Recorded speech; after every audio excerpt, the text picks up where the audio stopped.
তো অর্পিতা দুপুরে আপনাদেরকে আমাদের ডায়েট শেয়ার করেছিল, এটা আমাদের রাতের ডিনার ডায়েট।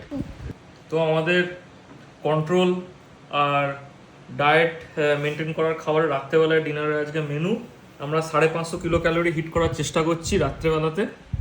তো 85 গ্রাম রাইস, 286 গ্রাম চিকেন কিমা, 200 গ্রাম মিক্স মানে কাটেড ভেজিস, তার সঙ্গে 2টো ডিম আছে আর কুকুম্বার আছে।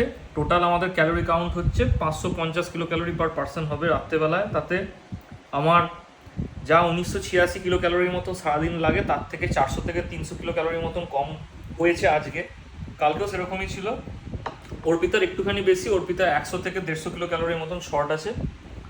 কিন্তু আমাদের টার্গেট আছে ওয়েট লুজ করার জন্য, দেখা যাক কি হয়। 2 থেকে 3 মাসের টার্গেট তো আছে আমাদের, প্রথমে শুরু তো করেছি।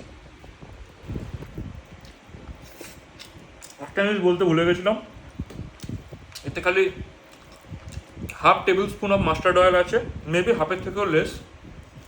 অয়েল আমরা প্রায় একদম খাওয়া ছেড়ে দিয়েছি, আর যা খাচ্ছি ওই মাস্টার্ড অয়েলই খাচ্ছি। আর সুগার খাওয়াও ছেড়ে দিয়েছি। না, সুগার তো পুরোপুরি কাট। সুগার আমরা 0 সারাদিন ইনটেক করি। যা সুগার পাই আমরা সেটা ন্যাচারাল ফ্রুট থেকে আর কার্বোহাইড্রেট থেকে, মানে যা ভাত থেকে পাচ্ছি আর কি।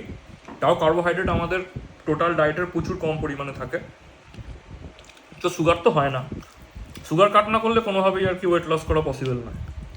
যাই হোক, 3 মাসের প্ল্যান, দেখা যাক কি হয়। পুরো পুরো রান্নাটা আর কি জল দিয়ে স্টিম করে হয়েছে, তাই তো? জল দিয়ে ভাপিয়ে ভাপিয়ে হয়েছে।